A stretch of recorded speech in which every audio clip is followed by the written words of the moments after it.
이렇게 떨릴 줄은 예상을 하지 못했습니다. 그렇지만 이렇게 떨리지만 이 단에 올라온 이상 주님의 말씀을 잘 운반하고 내려가도록 하겠습니다. 자, 오늘 말씀은 로마서 12장 1절로 2절 말씀입니다. 여러분들이 다 아시는 예배에 대한 그 말씀인데, 이것은 많이 들어보셔서 충분히 아시겠지만 다시 한번 저를 통해서 이 말씀을 전하라고 하신 것 같습니다. 자, 오늘 읽었던 1절에 보면 그러므로 라고 시작합니다. 여기서 우리가 주목할 것은 바울이 12장을 그러므로 라는 접속사로 시작했다는 것 사실입니다. 로마서는 크게 1장에서 11장의 내용, 하나님께서 자기 아들을 보내셔서 우리의 죄를 위해서 십자가 위에서 죽게 하심으로 죄인들에게 베푸신 그 하나님의 긍휼을 나타내는 교리적인 부분과 12장에서 16장까지 그 내용, 그것은 바로 실천적인 교훈을 주는 부분으로 나뉩니다. 그런데 바울이 실천적인 교훈을 시작할 때 쓴 접속사가 바로 그러므로 라고 말입니다. 자, 믿음으로 구원을 얻는다는 것은 그런 교훈이 끝나자마자 성도의 실천적인 교훈이 시작될 때 원인에 대한 결과로 나타내는 접속사를 사용한 것입니다. 자, 이것이 무엇을 의미합니까? 믿음이 원인이 되어서 행함을 이룬다는 것입니다. 다시 말해서 믿음과 행함은 떼려야 뗄 수 없는 불가분의 관계에 놓여 있다, 이 말입니다. 시드니 케이브라는 사람은 불에서 열과 빛을 분리시킬 수 없는 것과 마찬가지로 믿음에서 행함을 분리시킬 수 없다라고 정의를 하며 기독교 신앙을 정의했습니다. 그리고 웨슬리도 믿음은 우리 안에 역사하는 하나님의 행위이다. 그것은 우리를 변화시키며 하나님의 사람으로 거듭나게 한다. 따라서 믿음이 끊임없이 선한 행위를 하지 않는다는 것은 있을 수 없는 일이다 라고 말합니다. 행함이 없는 믿음은 죽은 것이며 주님을 기쁘게 하지도 못합니다. 기독교를 아는 것만으로 여기는 그런 끝나는 사변적이고 추상적인 종교가 아니라는 것입니다. 진리를 가르치며 진리에 따라서 실천하는 전인격적인 변화를 추구하는 것이 바로 기독교 신앙입니다. 기독교 신앙을 온전히 이루기 위해서는 믿음과 행함이라는 그 두 가지가 모두 필요하다는 것이죠. 여러분, 니어카 아시죠? 니어카가 어떻게 생겼습니까? 두 개의 바퀴가 있지 않습니까? 자, 그렇다면 그 두 개의 바퀴 중에 한쪽의 바퀴가 없으면 어떻게 되겠습니까? 또 하나, 한쪽의 바퀴는 손바닥만 한데 다른 바퀴는 엄청 크면 과연 그 리어카의 역할을 할 수 있을까요? 제가 말하는 것은 믿음과 행함이라는 것 역시 리어카의 두 개의 바퀴처럼 서로 균형을 이뤄야 한다는 것입니다. 영상 하나 보시고 말씀 이어서 가도록 하겠습니다. 남들은 보수적이라고 합니다. 원칙을 지키고 약속을 맨 앞에 두는 것이 보수라면 대림은 보수적입니다. 남들은 고지식하다고 합니다. 편법을 모르고 정도만을 걷는 것이 고지식이라면 대림은 고지식합니다. 기본이 혁신이다. 대림. 저는 대림에서 나온 사람은 아니고요. 대림하고는 저하고는 아무 상관이 없습니다. 그런데 제가 이 영상을 봐야만이 다음 영상을 볼 수가 있었기에 30초 정도 되는 영상을 아주 그냥 설렁설렁 지켜보던 중에 제가 깨우쳤던 게 하나가 기본이라는 것입니다. 믿음과 행함에 있어서 가장 기본이 되는 것이 예배라는 것을 알았습니다. 예배는 우리 신앙생활에 있어서 가장 기본입니다. 그런데 늘 들이다보니까 예배가 무감각해지고 예배 귀한 줄 모르고 아주 습관적으로 형식적으로 예배를 드리는 일이 꽤 많기에 하나님께서 아마 예배에 대한 특별한 자극을 우리에게 주시려고 했던 것 같습니다. 우리가 하나님을 항상 믿게 될 때 제일 먼저 하는 것이 바로 예배를 드리는 일입니다. 그리고 예배를 통해서 하나님이 우리를 만나주시고, 그리고 우리가 하나님 앞에서 바른 예배를 드리게 될 때 우리도 은혜를 받고 삶의 변화도 가져온다는 사실입니다. 그런 일은 없어야 되겠지만 어떤 사람이 하나님을 떠났다라는 가정을 한번 해보시기 바랍니다. 그러면 그 사람은 이제 더 이상 예배를 드리지 않는다라는 말입니다. 자, 우리 스스로도 예배라는 것이 가장 신앙생활의 기본이라는 것을 알고는 있습니다. 그렇지만 그렇게 예배가 우리께 중요한지를 잘 모르고 예배를 건성으로 흘려보내시는 분들이 있는 것이 굉장히 안타까울 뿐입니다. 여러분께 질문합니다. 옆 사람이 들리지 않게 속으로 한번 대답을 해보십시오. 여러분은 신령과 진정으로 예배를 드리고 계십니까? 자, 오늘 본문에 보면 하나님이 받으시는 예배가 있고 하나님이 받지 않는 예배가 있다는 것도 찾아볼 수가 있습니다. 10년, 20년, 30년, 40년 예배를 드렸어도 하나님하고는 전혀 상관없는 예배를 드리는 사람이 분명 있을 것입니다. 이제는 그것이 습관이 되었으니까 아무렇지도 않게 우리는 분명 예배를 드릴 수 있습니다. 이제 습관이 되어서 이제는 예배를 안 가면 불안한 겁니다. 불안한 것보다 속된 말로 찝찝하기도 합니다. 그래서 예배를 드리는 게 아니라 예배를 구경꾼처럼 보고 온다 얘기를 합니다. 하나님이 내 예배를 안 받으시면 어쩌지? 이게 불안한 게 아니라 예배에 빠진 것에 대한 불안함입니다. 과연 이런 예배가 어디에 있습니까? 오늘 본문은 참된 예배가 뭔지 가르쳐주고 있습니다. 12장 1절 말씀입니다. 제가 읽는 말씀은 새번역 말씀입니다. 형제 자매 여러분, 그러므로 나는 하나님의 자비하심을 힘입어 여러분에게 권합니다. 여러분의 몸을 하나님께서 기뻐하실 산 제물로 드리십시오. 이것이 여러분이 드릴 합당한 예배입니다. 우리는 사람들이 보기에는 정말로 화려하고 아름다운 예배를 드릴 수가 있습니다. 그러나 사람들이 인정해주는 예배는 정말 아무것도 소용이 없습니다. 하나님은 뭐라고 하실까? 내가 이렇게 앉아서 예배를 드리는데 주님이 받으실까? 이게 가장 중요한 것 아니겠습니까? 하나님께서 받으시는 예배를 산 제사라고 한다면 그에 반대로 죽은 제사도 있겠죠. 많은 사람들은 많은 헌금을 가지고 오면 하나님께서 기뻐하신다고 생각합니다. 하지만 하나님께서는 돈을 좋아하지는 않습니다. 하나님께서는 온전한 예배를 통해서 그 삶이 변하면 그걸로 만족하시고 기뻐하십니다. 그런데 이스라엘 사람들은 하나님이 뭘 가져와야만 하나님이 기뻐하시는 줄 알았습니다. 그래서 돈을 가져오고 소를 가져오고 양을 가져오고 튼튼한 양을 가져와야만 기뻐하시는 줄 알았습니다. 그 당시 사람들은 2렙돈을 가진 그 여인들은 취급도 하지 않았습니다. 이사야 선지자를 통해서 하나님께서는 이스라엘 백성들에게 말씀하셨습니다. 이사야 1장 11절로 13절 말씀입니다. 여호와께서 말씀하시되 너희의 무수한 재물이 내게 무엇이 유익이뇨? 나는 순양의 번제와 살찜 짐승의 기름에 배불렀고 나는 숫송아지나 어린 양이나 순념수의 피를 기뻐하지 아니하노라. 너희가 내 앞에 보이러 오니 이것을 누가 너희에게 요구하였느냐? 내 마당만 밟을 뿐이니라. 헛된 재물을 다시 가져오지 말라. 이게 바로 하나님의 마음입니다. 이스라엘 사람들은 하나님께 뭘 바쳐야만 기뻐하시는 줄 알았어요. 그 시대에도 내가 빠지지 않고 제사를 드리면 하나님이 기뻐하시겠지라고 생각합니다. 그러나 하나님이 받으셔야죠.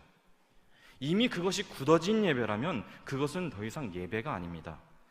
그것이야말로 바로 죽은 제사겠죠. 형식적인 굳어진 예배를 드리는 사람, 그 사람에게 정말 하나님의 날카로운 말씀을 들어도 화살같이 꽂히겠습니까? 수많은 예배를 드리고 교회는 점점 화려해졌고 정말로 많은 프로그램을, 다양한 프로그램을 갖고 있는 교회들이 넘쳐납니다. 하지만 삶으로는 변화된 게 없습니다. 왜냐? 저는 한국 영화들이나 또 외국 영화들, 또 드라마 이런 것들을 보면 굉장히 어떻게 보면 속상할 때가 많습니다. 그 안에 비춰진 기독교인들의 묘사 때문입니다. 좋은 모습으로 묘사되는 경우는 거의 없었습니다. 대부분 아주 이기적인 사람, 이중인격자, 몰상식한 사람, 욕심쟁이, 심지어 도박 중독, 이렇게 묘사되고 있었습니다. 물론 어느 정도 과장된 사실이 있고 표현하기도 하고 했지만 기독교인에 대한 이미지가 그렇게 사람들의 마음속에 각인되는 것이 바로 우리의 기도 제목이기도 합니다. 왜? 기독교인이라는 사실이 비기독교인이라는 그 사람들에게 그렇게 비춰졌으니까 그렇게 만든 것이죠. 우리의 책임입니다. 그 사람들에게 그렇게 보였으니까, 그 사람들에게 그런 식으로 보였으니까 그 사람들이 그렇게 만든 거죠. 여러분, 우리가 이렇게 예배를 드리면서 세상에서 비기독교인들에게 그렇게 비춰졌다면 우리는 정말로 예배 드린 것이 아닙니다. 그동안 아무리 많은 예배를 드렸어도 결국 그런 모습으로 세상 사람들에게 비춰졌다면 정말로 심각한 문제가 있는 것입니다. 하나님은 이렇게 예배하는 것을 정말 원하시지 않으실 겁니다.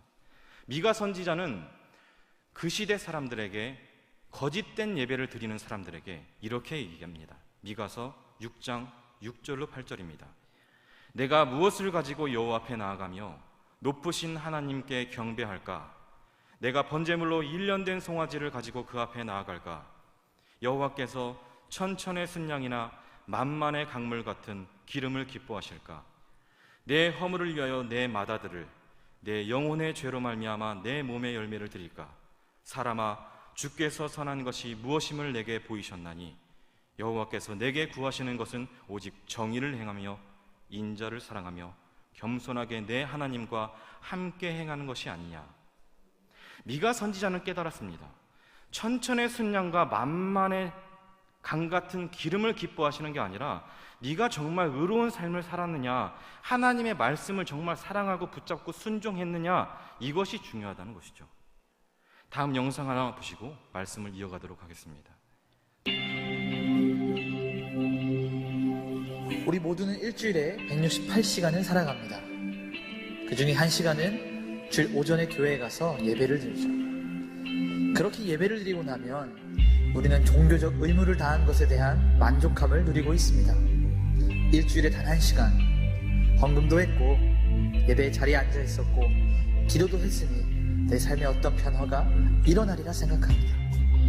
그런데 문제는 일주일에 한 번, 1년에 52번이나 교회에 갔는데도 우리의 삶은 쉽게 변하지 않는다는 데 있습니다. 오히려 교회 다니지 않는 사람들의 삶이 더 좋아 보이기까지 합니다. 여기서 한 가지, 일주일에 한 번 교회에 가서 예배를 드리는 당신에게 어떤 변화가 일어나기를 기대하십니까? 좋은 회사에 취직하고 원하는 대학교에 합격하기를 원하십니까? 아니면 여러분이 원하는 모든 것들이 다 이루어지기를 바라십니까? 죄송하지만 하나님은 우리의 좋은 환경을 위해 존재하시는 분이 아닙니다. 여전히 치열하고 각박한 세상 가운데 하나님이 주신 168시간이라는 일주일 가운데 하나님을 향한 중심이 한 시간 한 시간 늘어나서 여러분의 삶의 처소에서 하나님을 예배하는 여러분이 되기를 원하십니다. 하나님을 잊고 살아가는 여러분의 168시간 가운데 하나님은 여러분의 삶 깊숙이 간섭하셔서 한 시간 한 시간을 당신의 것으로 만들기 원하십니다. 그렇게 관계하기를 원하십니다. 이것은 이기적인 하나님의 모습이 아닙니다. 여러분, 사랑하시는 하나님의 모습입니다. 168시간의 주인은 누구입니까? 여러분에게 호흡을 허락하신 하나님입니다. 반복되는 일주일의 삶에서 하나님과 가장 깊은 관계 맺는 여러분이 되셔야 합니다. 그래서 당신의 삶이 168분의 1이 아니라 168분의 168이 되기를 소망합니다. 하나님이 원하시는 것은 돈도 천천의 순양도 강 같은 기름도 아닙니다. 하나님이 우리에게 뭘 원하시려고 얻으시려는 것도 아닙니다. 하나님은 우리보다 더 많은 것을 가지고 계신 분이시기 때문입니다. 예배를 통하여서 우리에게 주시려는 것입니다. 우리의 삶을 바꾸시려는 것입니다. 삶이 예배가 된다는 말은 그런 의미가 있는 것이죠. 삶으로 예배하라 라는 말은 우리 일상이 모두 예배라는 뜻입니다. 그 말은 항상 하나님만을 바라보고 살아가는 것입니다. 지금 이 예배를 드릴 때 우리가 하나님을 생각하고 하나님의 말씀을 귀 기울이고 그대로 사는 것입니다. 방금 보셨던 그 영상처럼 168시간 중에 1시간만이 아니라 나의 직장 생활이, 나의 학교에서의 삶이, 일터의 삶이 그대로 예배입니다. 이 예배당에서의 그 시간만이 아니라 이 예배당이 끝나는 그 순간, 내가 엘리베이터 앞에 섰을 때, 식당 앞에서 그 모든, 여러분의 몸이 있는 모든 곳이 다 예배라는 사실입니다. 억울하고 내가 아주 고통스러운 순간에 놓였다고 해도 그것은 바로 하나님을 바라보는 시간입니다. 2절에서 사도 바울은 그리스도의 삶 자체가 거룩한 산 제사가 되기 위한 조건 하나로 너희는 이 세대를 본받지 말아라 라고 말합니다. 여기서 이 세대란 우리가 살고 있는 이 시점, 곧 우리가 속해 있는 하나님 없는 인간 본위의 생각과 악한 풍습과 타락한 생활 방식을 쫓아 사는 세대를 가리킵니다. 어쩌면 지금의 우리 시대와 너무나 똑같지 않나라는 생각이 들 정도입니다. 그리스도인들은 세상이 제시하는 대개는 이기적이고 부도덕한 행동과 관습은 다른 방식으로 살도록 정말 우리는 부르심을 받았습니다. 갈라디아서 1장 4절 말씀입니다. 그리스도께서 하나님 곧 우리 아버지의 뜻을 따라 이 악한 세대에서 우리를 건지시려고 우리 죄를 대속하기 위하여 자기 몸을 주셨으니, 그리고 베드로전서 1장 14절 말씀, 너희가 순종하는 자식처럼 전에 알지 못할 때에 따르던 너희 사역을 본받지 말고 세상이 쓴 각본대로 살고 본받으라고 계속해서 압력을 받을 것입니다. 그렇지만 그리스도인이라면 그런 압력에서는 굴복해서는 안 됩니다. 많은 그리스도인들은 대단히 많은 세상적인 행동들에 자신의 제한은 지혜로운 결정을 하고 있습니다. 결국 우리가 얼마만큼 세상처럼 될 수 있는지를 발견하는 것이 우리의 목적이 아니라 얼마나 우리의 특성들을 유지할 수 있는지를 발견하는 것이 우리의 목적입니다. 하지만 이 세상의 가치를 본받기를 거절하는 것은 행동이나 관습의 수준보다는 더 깊이 나아가야 된다는 것입니다. 그것은 우리 마음속에 굳게 심겨져야 합니다. 그리스도인들은 안에서 밖으로 철저한 변화를 경험해야 합니다. 또한 그 변화는 모든 생각과 행동이 시작하는 우리의 마음에서부터 시작해야 합니다. 바울은 예배소 성도들에게 너희는 유혹의 욕심을 따라 썩어져가는 구습을 따르는 옛 사람을 벗어버리고 오직 너희의 심령이 새롭게 되어 하나님을 따라 의와 진리의 거룩함으로 지으심을 받은 새 사람을 입으라. 에베소서 4장 22절로 24절에 이렇게 쓰여져 있습니다. 그리스도인들의 삶의 핵심이 되는 것들 가운데 하나는 마음을 새롭게 하는 행동들에 참여하는 것입니다. 자, 새롭게 한다라는 말이 무슨 말입니까? 새로운 사고방식, 즉 세상보다는 하나님을 본받기를 원하는 마음을 가리킵니다. 마음이 새롭게 변화되지 않고서는 진정으로 변화되지 못합니다. 그 일의 많은 부분을 우리 안에 계신 하나님의 영이 하시며 거기에 빈번하게 사용되는 도구는 하나님의 말씀이다. 성경에는 마음의 묵과 생각을 판단하는 능력이 있다. 히브리서 4장 11절 말씀입니다. 우리가 하나님의 말씀을 암기하고 여러분이 하고 계시는 매일 묵상을 할 때 우리의 사고방식은 변하게 되어 있습니다. 먼저 우리의 마음이 넓어지고 그런 다음에 자연스럽게 하나님의 방식으로 닮아가게 됩니다. 12절, 2절 중반절에 보시면 하나님의 뭐뭐하신 뜻이 무엇인지 분별하도록 하라 라고 되어 있습니다. 그리스도인들이 자신의 마음을 바꾸고 더욱 그리스도인들처럼 되면 그들은 자신의 뜻이 아니라 하나님의 뜻을 원하게 될 것입니다. 그들이 변하고 있을 때만 하나님께서 자신들에게 원하시는 것을 알 수 있고 또 행하기를 즐거워할 것입니다. 하나님의 뜻을 아는 일은 늘 쉽지만은 않습니다. 모든 상황에 대해서 정말로 일련의 법이나 규칙들로 그 뜻이 정해지지 않을 때는 더더욱 그렇습니다. 하지만 우리가 기꺼이 하나님께 순종하고 의지하려고만 한다면 우리는 분명 알 수가 있습니다. 그렇게 할 때라야 그 뜻을 알 수가 있다는 것입니다. 그 뜻을 알고서야 하나님의 뜻을 행하는 더 어려운 임무도, 막중한 임무도 우리가 수행할 수 있습니다. 자, 하나님의 뭐뭐하신 뜻, 거기에 보시면 선하시고 기뻐하시고 온전하신다, 이 말이 등장을 합니다. 자, 헬라어 본문에서 선하시고 기뻐하시고 온전하시다 라는 이 세 형용사가 헬라어에서는 명사로 되어 있습니다. 자, 그것은 하나님의 뜻은 선하며 하나님이 기뻐하시며 모든 신자들에게 온전하다라는 말입니다.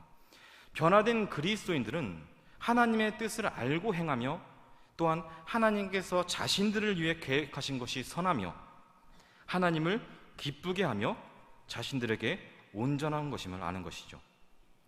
예수님께서 수가성 여인에게 주신 말씀 중에 아버지께 참으로 예배하는 자들은 신령과 진정으로 예배할 때가 오나니 곧 이때라. 아버지께서는 이렇게 자기에게 예배하는 자들을 찾으시느니라. 하나님은 영이시니 예배하는 자가 신령과 진정으로 예배할지니라. 요한복음 4장 23절 24절 말씀입니다. 여러분, 신령과 진정으로 하나님을 예배하시고 여러분의 전 인격과 삶을 들여 하나님께 예배하되 흠과 점이 없는 거룩한 제물로 여러분을 드릴 수 있도록 힘쓰시길 바랍니다. 물론 이렇게 하기는 힘들 수도 있습니다. 아니, 힘듭니다.